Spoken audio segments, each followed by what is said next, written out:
بسم اللہ الرحمن الرحیم یا ایہا الذین آمنوا کتب علیکم الصیام کما کتب علی الذین من قبلکم لعلکم تتقون۔ قال النبی صلی اللہ علیہ وسلم لکل شیء زکاۃ وزکاۃ الجسد الصوم، او کما قال صلی اللہ علیہ وسلم صدق اللہ العظیم وصدق رسولہ النبی الکریم۔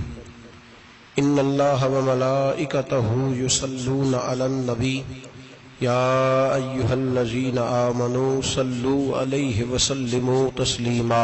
اللہم صل علی سیدنا ومولانا محمد معدن الجود والکرم وآلہ وصحبہ وبارک وسلم۔ حمد و صلاۃ کے بعد قرآن مجید سورہ بقرہ، اللہ تبارک و تعالی نے ارشاد فرمایا یا ایھا الذین آمنوا کتب علیکم الصیام، اے ایمان والو تم پر روزے فرض کیے گئے، کما کتب علی الذین من قبلکم، اسی طرح جس طرح تم سے پہلے لوگوں پر فرض کیے گئے تھے، لعلکم تتقون، تاکہ تم پرہیزگار ہو جاؤ، متقی ہو جاؤ، اللہ سے ڈرنے والے بن جاؤ، گناہوں سے بچنے والے بن جاؤ، اپنی زندگی کو رب رسول کے احکامات کی روشنی میں گزارنے والے بن جاؤ۔ روزہ ایک پریکٹس ہے، ایک مجاہدہ ہے، ایک جد و جہد ہے۔ جد و جہد کس چیز کی؟ اللہ کی رضا کے مطابق اپنے آپ کو ڈھالنے کی جد و جہد۔ صوم کا لغوی معنی ہوتا ہے رک جانا۔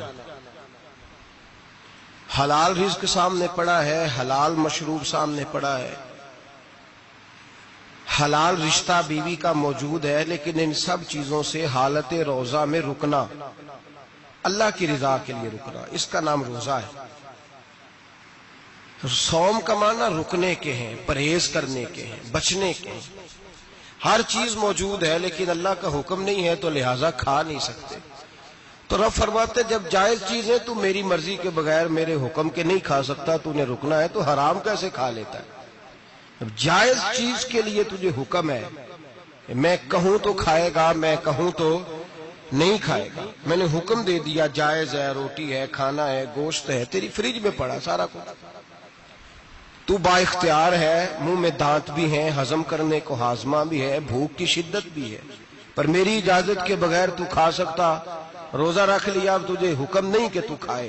جب جائز چیز میری مرضی کے بغیر نہیں کھا سکتا تو ناجائز کیسے کھائے گا؟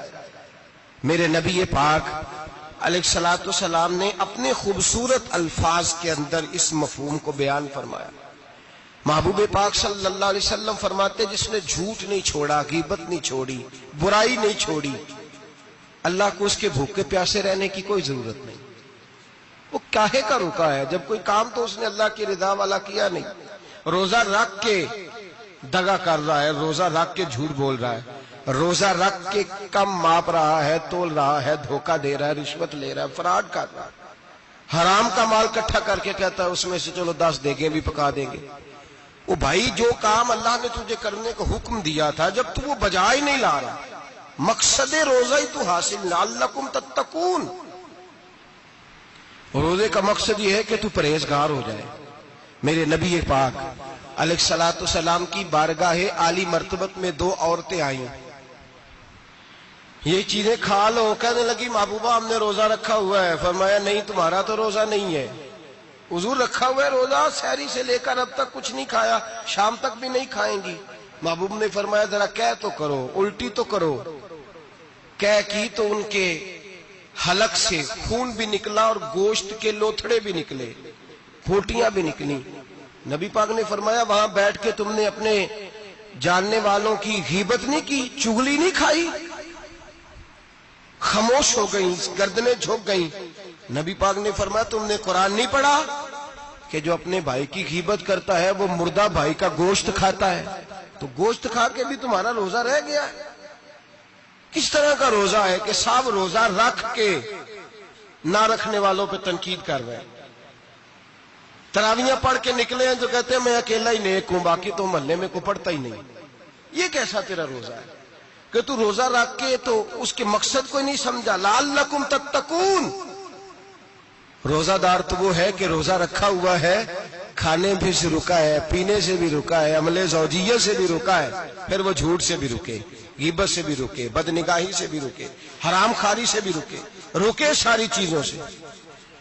یہ بتلائیے کہ روزے کی حالت میں اپنی بیوی کے پاس جانا منع ہے تو غیر محرم کو دیکھنا جائز ہے؟ ہمارے ٹی وی پہ میں نے پہلے بھی کہا تھا کہ ہم ٹھیکیدار اور ذمہ دار نہیں ہیں مذہب کے۔ یہاں ہمارے آنے سے پہلے بھی کوئی بیٹھا تھا، ہم مریں گے تو یہاں ہم سے بڑے بڑے نیک لوگ بیٹھیں گے، کوئی بندہ ذمہ دار نہیں ہے۔ بڑے بڑے کج کلا، صاحب جبہ و دستار، بڑے بڑے صاحب بصیرت، آئمہ، فقہا، علماء، زعماء، نقبا، صوفیاء، اولیاء، غوث، کتب، ابدال، اوتاد، کتب الاقطاب، جانے کون کون آئے، علماء آئے، مفسرین آئے، محدثین آئے، گزر گئے۔ ہم تو خاک نشین لوگ ہیں، تھوڑا کام کرنے والے، تھوڑی صلاحیت رکھنے والے۔ لیکن بھائی اگر کرتے ہیں تو ایک کام کرتے ہیں، ساتھ دوسرا نہیں کرتے۔ یہ کس طرح کا دین سکھانے لوگ نکلے کہ شوال سے لے کر شعبان تک گانا سنایا جائے گا، شعبان سے لے کر شوال تک ناچ گانا کیا جائے گا، شوال سے لے کر شعبان تک دھما چوکڑی ہوگی، رمضان آئے گا تو حدیثیں سنائی جائیں گی، رمضان آئے گا تو لوگوں کو قرآن پڑھ کے سنایا جائے گا۔ یہ مذہب بانج نہیں ہے کہ گویے مذہب سکھائیں گے، ایکٹر مذہب سکھائیں گے۔ یہ مذہب بانج نہیں ہے کہ ایک گلاس کے اندر پہلے شراب پی لو، پھر اسی گلاس میں رمضان آئے تو شہد بانٹنا شروع کر دو۔ یہ بانج نہیں، یہ میرے رسول اللہ کا مذہب ہے۔ اگر تمہیں شوق ہے دین سیکھنے سکھانے کا، یکم رمضان کو توبہ کرو اور کہو کہ ہم ٹی وی پہ بیٹھ کے حدیثیں سنائیں گے تو سارا سال سنائیں گے، اور جس زبان سے حدیث نکلے گی پھر اس سے کبھی گندا گانا نہیں نکلے گا، پھر کبھی ناچ گانا نہیں ہوگا۔ یہ کون سا مذہب ہے جو بیویاں سکھا رہی ہیں؟ یہ کون سا دین ہے جو عورتیں سکھا رہی ہیں؟ میرے رسول پاک صلی اللہ تعالی علیہ وآلہ وسلم کا وہ مذہب ہے کہ میرے اعلیٰ حضرت فاضل بریلوی رحمت اللہ علیہ نے فرمایا، مرد کے لیے جائز نہیں کہ وہ عورت کی زبان سے میلاد بھی سنے، نعت بھی سنے۔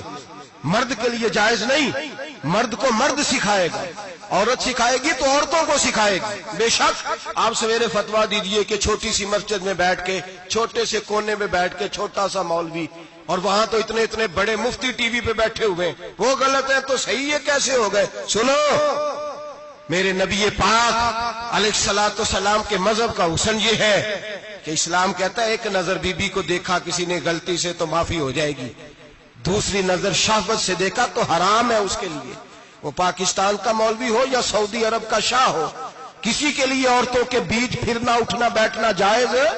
میرے نبی پاک صلی اللہ تعالی علیہ وسلم نے فرمایا ہے میں عورتوں سے مصافحہ کرنے نہیں آیا، اور میرے نبی پاک صلی اللہ علیہ وسلم نے فرمایا ہے، حضور فرماتے لیکن نا کتا بالکل ناپاک نہیں ہوتا، کتے کا تھوک ناپاک ہوتا ہے، یا کتا گیلا ہو جائے تو ناپاک ہوتا ہے، لیکن خنزیر سارا ناپاک ہوتا ہے، کل ناپاک ہے خنزیر۔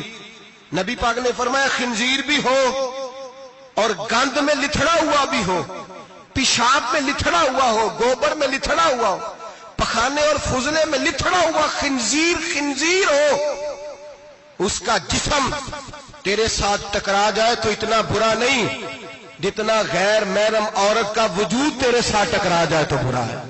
اس حد تک میرے نبی پاک صلی اللہ علیہ وسلم، اور گنبد کے معاملے میں فتویٰ دینے والے، یا رسول اللہ کہنے پر کفر کا فتویٰ دینے والے اور بڑی بڑی باتیں کرنے والے خاموش کیوں ہو گئے؟ یا ایھا الذین آمنوا لا تتخذوا اليہود والنصارى اولیاء، رب فرماتا ہے یہودیوں اور عیسائیوں کو دوست نہ بناؤ، یہ تمہارے دوست ہو سکتے، یہ تمہارے سجن ہو سکتے؟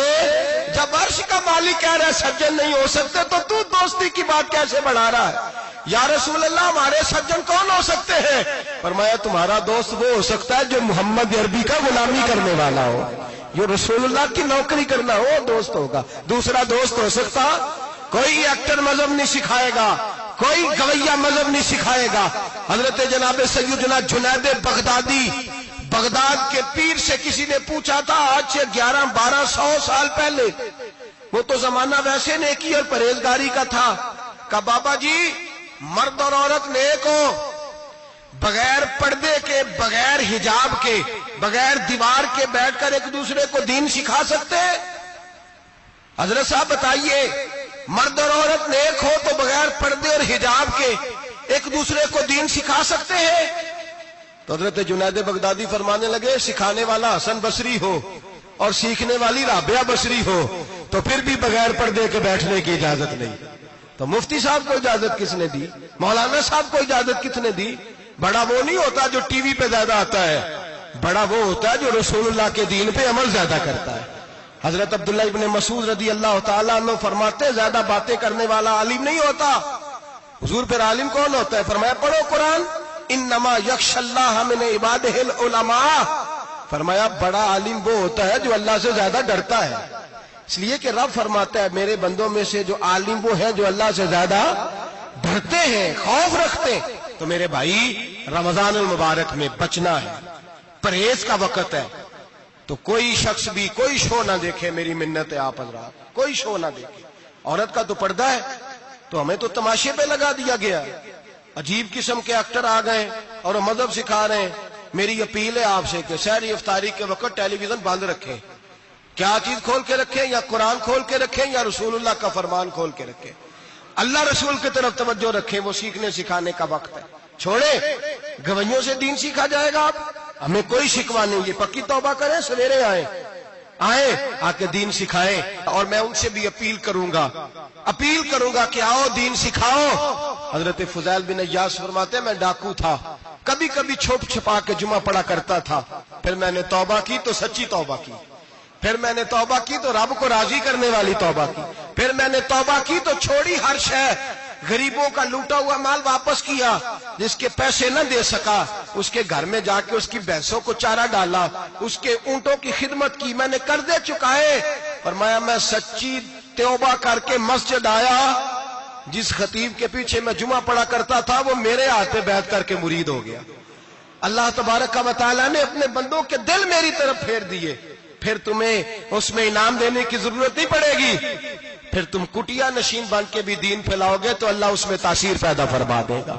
تو روزے کا معنی رکنا ہے، روزے کا معنی بولیے، روزے کا معنی رکنا، کس سے؟ جھوٹ سے، غیبت سے، بدی سے، بد نگاہی، کھانے پینے۔ روزہ کس پہ فرض ہے؟ امیروں پہ کہ غریبوں پہ؟ جی کہنے نے میں تو کام ہی، میرا تو کام ہی محنت مزدوری والا، میں کیسے روزہ رکھوں؟ میں تو دیہڑی لگاتا ہوں تو روزہ کیسے رکھوں؟ میں نے نہیں کسی حدیث میں پڑھا کہ روزہ وہ رکھے جو دفتر میں بیٹھتا ہے، صحابہ کے زمانے میں تو دفتر ہوتے ہی نہیں تھے، کسی جگہ نہیں لکھا ہوا روزہ وہ رکھے گا جو اے سی میں بیٹھتا ہے، تب تو اے سی تھے ہی